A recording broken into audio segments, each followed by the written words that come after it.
السلام عليكم أصحابتا قيمها بدن ee ku xiran channelkan waxaan ku soo dhaweynayaa gacmo furan asxaabtii hore noola joogtay kuwa nagu soo biiri doona aad baad u mahadsantihiin channelka kala kiciya oo subscribe saara share gareeya like iyo comment-gana ka soo bixiya aad baad u mahadsantihiin maalin walba waxaan soo geli doonaa barnaamijyo markaasi ka hadlaya guulaha dadka guuleystay iyo barnaamijyo kale oo aad u xiiso badan waxaan soo qaadan doonaa mid kamid ah guuleystayaasha Ambani waxa uu ka soo jeedaa dalka Hindiya wuxuuna dhashay sanadku markii uu ahaa 1932 waxbarashadiisa wuxuu ku soo qaatay isla dalkaas Hindiya qoyska uu ka soo jeedo waxay ahaayeen qoys faqiir ah aabihiis wuxuu ahaa macallin dugsi sanadku markuu ahaa 1998 ayuu wuxuu u dhoofay Yemen halkaas uu doonayay inuu noloshiisa wax ka bedelo kana horumariyo shaqadii ugu horeysay wuxuu ka bilaabay isla dalkaas Yemen taadiisu markaas waxa lagu qiyaasay inuu jiray 16 sano wuxuu doonayay inuu noloshiisa iyo mid qoyskiisa oo wax ka bedelo markaas uu arkay halka uu joogay inuu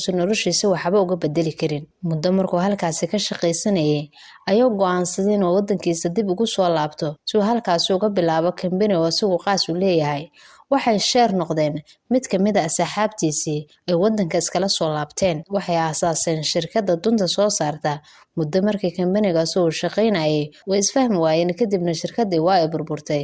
muddo kadib ayaa uu aasaasay mid oo isagu gaar u leeyahay markay muddo shaqaynaysay ayay noqotay company aad u weyn oo dadka dhan wada garanayaan lana xiiseeyo waxyaabaha uu soo saaran ay noqdeen waxyaabo tayo leh website badan oo kamid yahay Forbes ayaa markaasi wax ka qoray waxaana lagu daray liisaska ugu horeeya ee dadka milyaneerada ah ee dunidana ka guul gaaray waxaana loo doortay inuu kamid noqday ragga ganacsatada ah ee ugu sareeya qaaradda Asia hantidiisa dhaqaale ahaan markaasi waxay mareysay 60 bilyan oo dollar sanadku markuu ahaa 2002 ayuu geeriyooday wixii intaas ka dambeeyay waxa company-gii iyo kursigii la wareegay